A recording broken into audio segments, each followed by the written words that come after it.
Hey folks, Frank the Pest Geek here. So, it's about 6:40 in the morning. I've gotten up late today because I'm exhausted. Making coffee here, and as you can see, I bring my own laboratory of brew. I'm just exhausted. Where's my thing? My plunger and my coffee maker. So up at 4:30 yesterday because can't sleep when I'm in a hotel. I'm not in my bed. It takes me about 3 to 4 days to unwind in a hotel and get used to the bed. So yeah, my body's a little picky that way. Went to dinner last night with Joe. You're gonna see a great podcast. We recorded it all through dinner in a restaurant, and so. Yesterday was one of those grueling days at a reality check of termite, where we basically spent most of the afternoon looking at what happens when things go wrong, and what happens when we renew contracts that we know we should not have renewed, that canceled clients because of conducive conditions they didn't repair, and we kept renewing the contract on the termites. And well, the customer didn't fix anything, and then it turned into a lawsuit against the company. So it's not. My water is boiling. Let me take this out of here now. That's right. I'm making some coffee. Give me a second.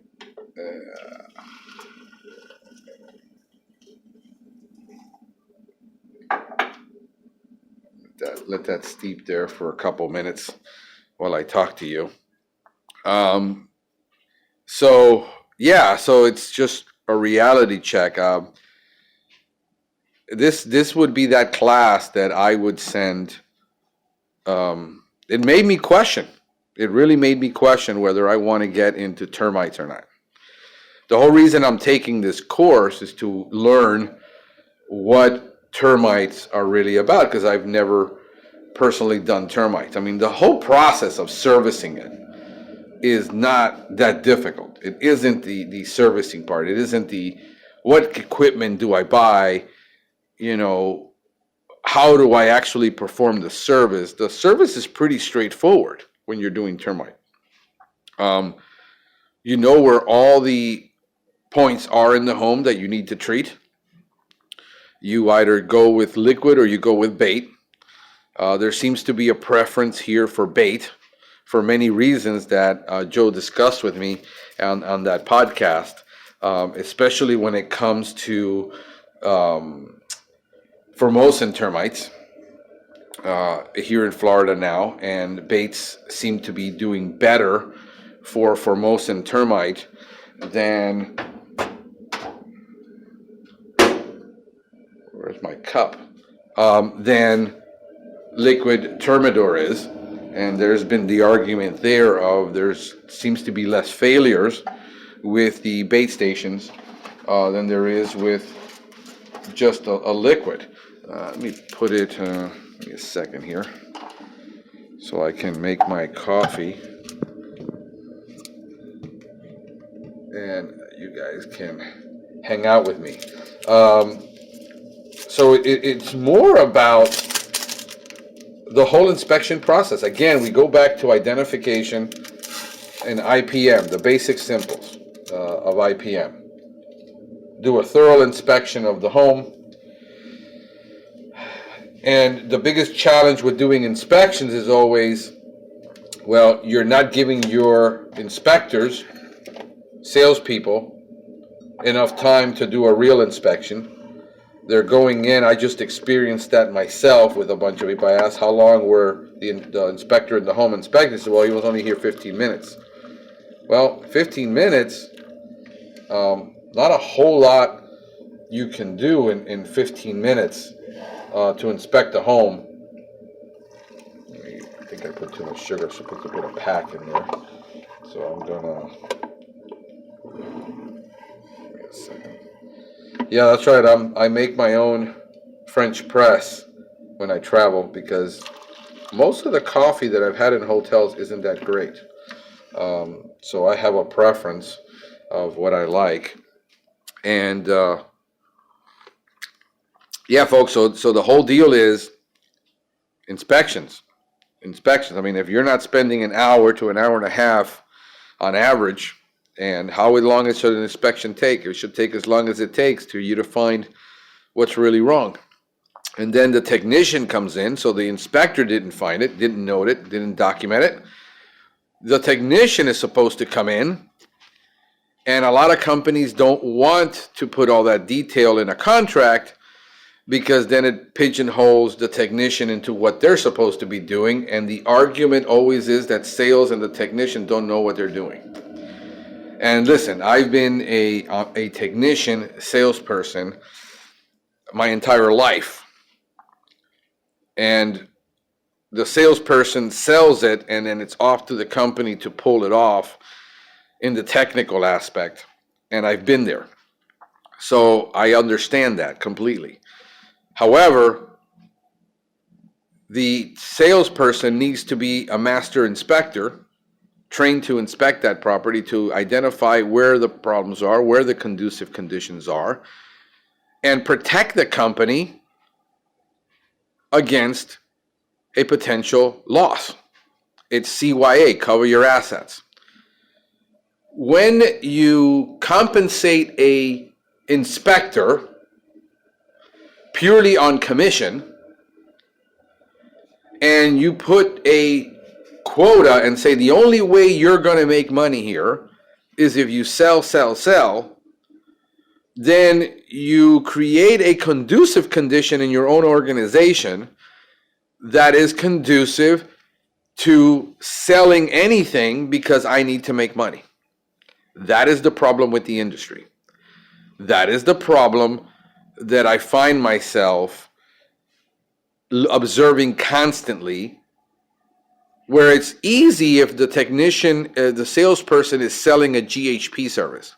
Hey, ants, roaches, it doesn't really matter what the salesperson knows about pest control, because really it is up to the technician to correct that problem. Yes, you do inform the customer of conducive conditions, and if they don't fix it, does it make the job more difficult? Yes, it does. However, with ants and roaches, we've done it, roach service in inner city HUD, where the hygiene was never going to get fixed, and we solved the roach problem. This is different when you're dealing with. Let me get over here, and I'm going to have a seat because I'm making some of you guys really dizzy. See here if I got a little light over here, and I'm in my hotel room, so it's quite different when you got an inspector going in and to a home for a rodent job or a bee job, where it is up to the technician to remove it and to figure out the problem and to figure out how it is that he's going to solve that problem. It's quite another when you sell it and you sold it at $165, and it's going to take the technician 3 hours to clean that out, 2 hours, and then 5 callbacks, and the technician is also getting paid on production only, and he realizes he's going to do that entire job, and it's going to take him 4 hours of 4 man hours and 3 trips, and you sold it for $165, and yeah, he's going to make it up in the long run, but in the meantime, he still has to make 5 trips to that house because you undersold it. You made your commission once for running your mouth for 15 minutes that you were there, and you made more money than he's going to make on the job as a technician, but he has to make 3 to 4 trips. On top of that, the company stacks 15 stops a day, and he doesn't have the time to do that job right, and then this is where you end up in cancellations. Well, that's not a big problem if you get a cancellation on an ant job. if the B job takes much longer than he thought because he actually needed to spend more time there, the rodent job is going to take multiple trips. We know this. Those are all things that are known. And the problem that you have with this mentality of commission only, and if you sell, you sell, and if a salesman is a salesman, he's worth his salt, he's going to sell. The problem is you create a piranha pit where the salesman could care less if the company makes money, if he sells a job that later on the technician can't pull off. Because does the technician have the autonomy in the company as the expert, the real expert, which he's supposed to be, to say, hey, listen, this job was sold.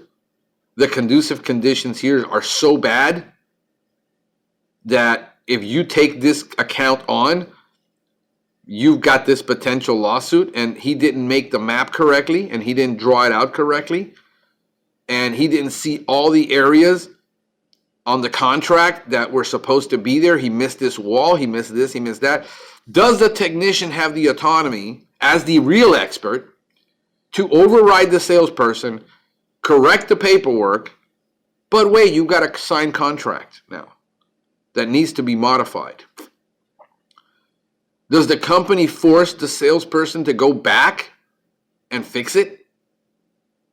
Because every company that I worked at, outside of pest control, that I wrote up a contract, and then the technician went out there to do the work, and my calculations were wrong, I had to go back, recalculate it, tell the customer why we recalculated this, and make the deal happen. So I better make sure that I had my measurements right the first time, because when you're cutting a $10,000 piece of glass for a shower and it's off by 1/16th and it doesn't fit, you can't recut that glass on site.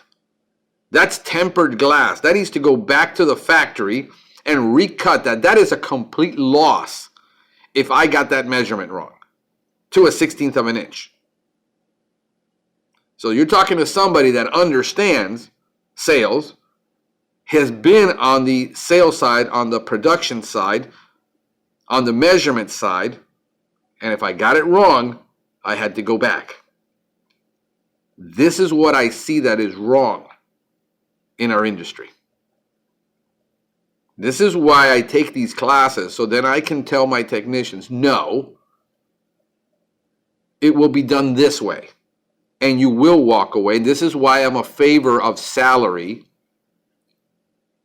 plus commission plus bonuses for meeting KPIs. In other words, I am not interested in this massive growth. If the technician, if the salesperson feels that they need to come into this company and make $100,000 a year, but he's not going to have the time to do his job right, then you have all the competitive. Look, I understand competition, guys. I'm in business. I understand that if we don't close, we don't have the growth, but I'm comfortable with a 20%, 25% growth. A little bit lower margin on the profit. That we all make less as a company, all of us, me, the owner, the salespeople, the technician, that we're not focused on this, I need to make X amount of money. If you're a technician that needs to make $75,000, you're out of luck. But that we don't have all the headaches. That we have a smooth little running machine. That if I got to crank up the marketing and spend more on marketing, maybe with a little bit less sales, and we walk away from some deals that we know isn't the best thing for the company, then you have a healthier environment where people are actually feel safer, where people feel that, hey, yes, we're not making a ton, but we don't have all the headaches. We don't have the customer screaming at us. We don't have all the callbacks. We don't have all the frustrations. Am I going to create a Zen environment? No, because it doesn't exist in business. That's not reality. However, we don't have to go to the opposite extreme and just work in total chaos.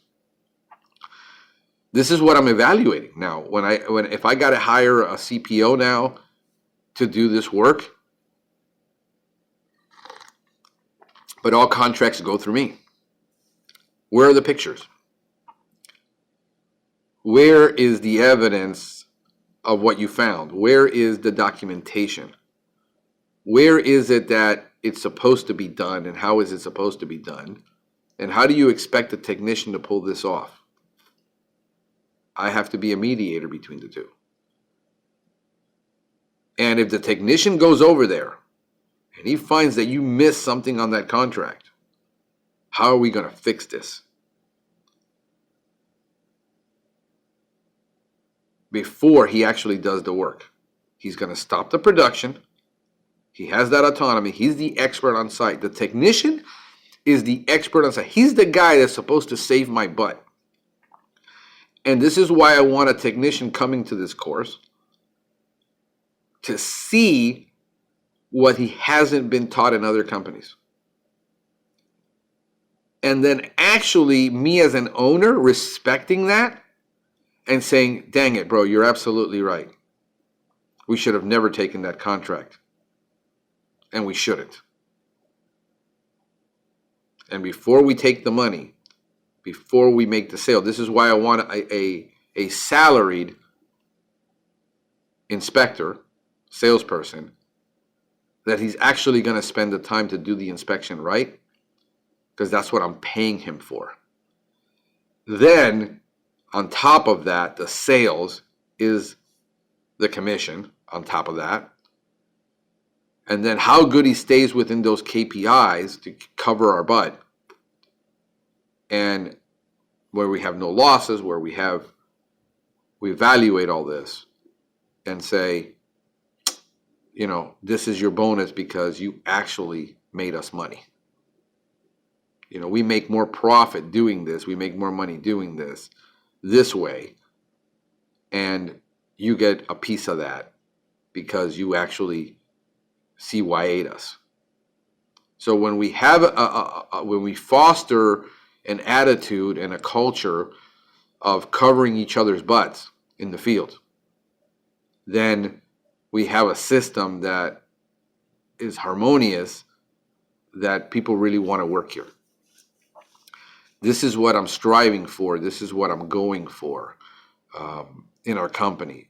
Not the massive growth. I've already seen the companies that are growing at 50 to 100% a year. That they can't keep up with demand because they need to hire by the spring 4 or 5 more technicians. They're pulling off $2-3 million. They need to hire 5-6 more people by May because summer's coming around. Can we find a balance? It's gonna, and here is what the word is, the word that everybody uses, that nobody wants to discuss, and it's called greed. The reality of me as an owner balancing this and saying, yeah, it's out of control, the growth is out of control, we need to slow down the growth a bit. Be willing to take that step back and say, let's slow the growth down a bit. If the guys, but then the salespeople aren't going to make as much and they're going to quit, that's fine. As long as we have a culture that understands that hey, this is crazy, man. You're doing too many stops a day. You're not being effective. You're being sloppy. Like I'm measuring out how many stops a day my techs can really do effectively before I start seeing problems, and recognize that and say that's it. They're at their limit. On average, is about 10 a day to 12 max. If we're really compacted together and in route density, then yeah, they can pull off 10. We throw in a callback and an add-on, you're at 14. That's way too many. So we're focusing on that 10 where we can throw in a callback, throw in a problem, and throw in an initial. Now we're at 12 with an initial. and they're done between 8.5 hours, tops 9 hours. And it's about managing that. But if leadership starts from the top. If management doesn't have the autonomy to make those decisions, says, no, I'm not going to work my people 55, 60 hours a week. No, we don't have that culture of you making 50, 60,000 a year as a tech by killing yourself. If we keep our prices a little bit higher than our competitor, but we provide more value and more perceived value and real value, disproportionate to what they're getting, then we can do it. And that's a balancing act. That's not easy. That's not like, oh yeah, you have this pipe dream. It is a pipe dream in most cases, but it can be done because I'm seeing other companies that are doing this. Are there problems? There's always problems. Problems are never ending in business. But the problems we shouldn't be having is, making bad calls in the field. How good are we training our people? This is why I made this investment of coming here 3 times, taking the introductory course, the WDO course, the master class, to really have an understanding. Not that I'm going to know how to do termite, okay? But I have a thorough understanding of the business now, because I'm getting both sides. I'm getting the business side, which I do get. Joe has the business side. A lot of these guys that are coaching here have the business side. We're seeing the technical part, we're seeing the entomological part, and we're seeing the business side. And then it's up to me to decide how I'm going to apply this. It's not that I came to the termite course and now I'm a termite expert. I'm a termite informed person. And I think if every technician would run through this course, here is the problem. You're going to go back to companies that aren't going to, if the owner doesn't embrace, this is why me as an owner, I'm here. Because now I understand it. So when my guy comes back and says, we really need to change this, this, and this because of this, then I can have empathy for him, understanding, and say, you're right. I overlooked that. Let's go ahead and make those changes. And that's what it's really about. It's about me having an understanding as an owner of what they're going to go through and saying, yeah, we're not going to take on that client. That's too big of a risk. Let him be somebody else's problem. Let's walk away from that deal and be happy about it. And the salesperson saying, yeah, I agree. The technician saying, I agree.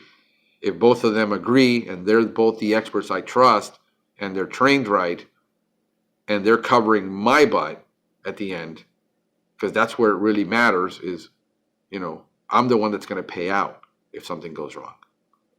And they're looking out for my best interest. I guarantee you that as an owner, I'm going to look out for their best interest.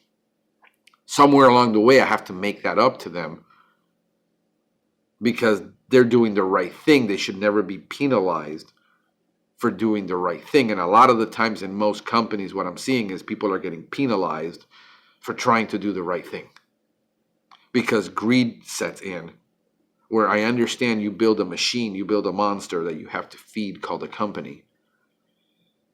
And can we manage that to where people's expectations, we don't set the expectation that you're going to come in here like a lot of companies do. They drag people away, say you're going to make more money with me. But at what cost? I used to have my technicians saying this company's paying X amount. Yeah, they are. But understand, you come in at 8 in the morning and you're done by 3 and you're going home and you get to go ride bike.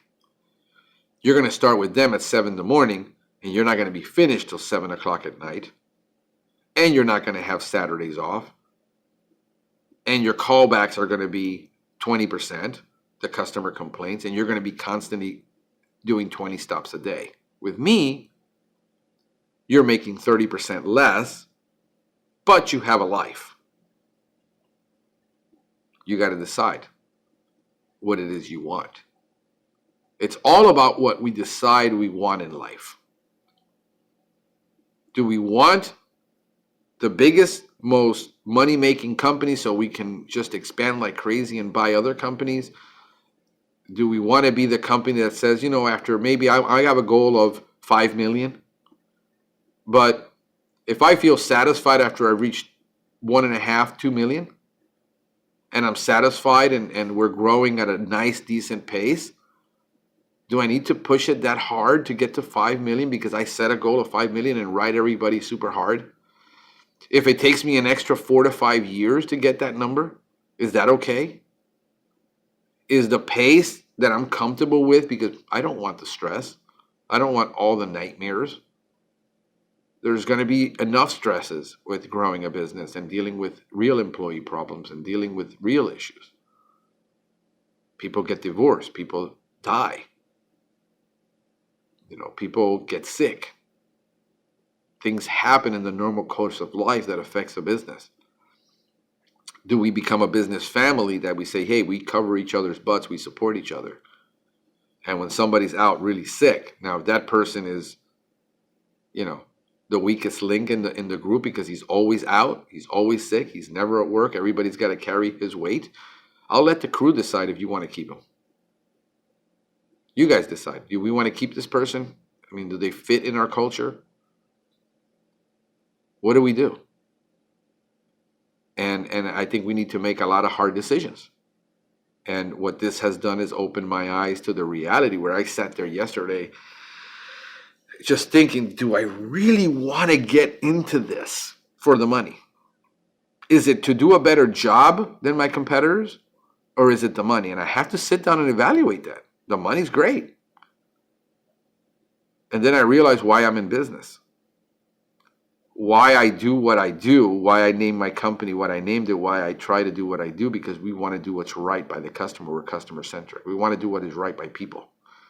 I want to do what is right by the customer. I want to do what is right by my employees. I need to do what is right by the government. I need to satisfy everyone. And I had to really sit there and swallow hard and really think about this.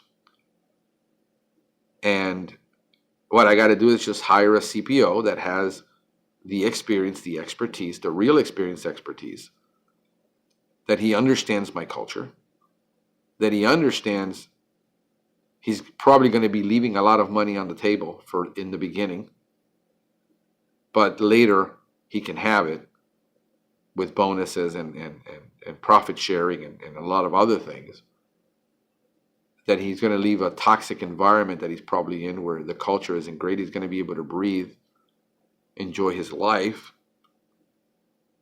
work in a team that really cares about people, and, decide if that's for him, versus a lot of money. Does he have golden handcuffs that he can't get out of? And these are all the challenges I have as an owner, of attracting that person, finding that person. It's a needle in a haystack. It's my job to find him, but I'm a salesperson. I'm gonna find him, and I'm gonna go through 5, 6, 7, 8, 10 interviews with people that I'm just not gonna be happy with until I find the one that I am happy with. And do I have to do this right now? Can I take 6 months to hire the right person because I'm not in a hurry? I can't. I don't have to do it right now. And that's the position I always want to be in, that I don't have to do this right now, hire a warm body just because I need to fill a spot. I want to fill the spot with the right person. So these are the things that I'm evaluating here at PMU, what it is that we're actually going to be doing. And how do we actually, the how part, how we treat something is always going to be depending upon the structure, but that's going to depend upon the expertise. And this is why I want a CPO that's going to be a technician, that's going to be a salesperson. He's going to be the inspector. He's going to be the technician right now. And I'm going to sign off on the deals and saying, doesn't seem like a good deal. Let's forget about this. This is too tough. How many of these have you done successfully, and how many of these have you botched? Because just we can't help the customer. This is too far gone. And make that call as an owner and say, no, let's not do this. And pay him a salary so he doesn't feel that and pay him a good production commission for doing the work, and pay him a good commission so that at least if we does lose here, he gains here. It's always a balancing act. It's not a balance. You're never going to find a balance. So guys, I'm going to get to my yoga now because I got to get ready and I got to be in class by 8, and it's probably close to 7 already. So this is Frank the Pest Geek wishing you a pestacular day.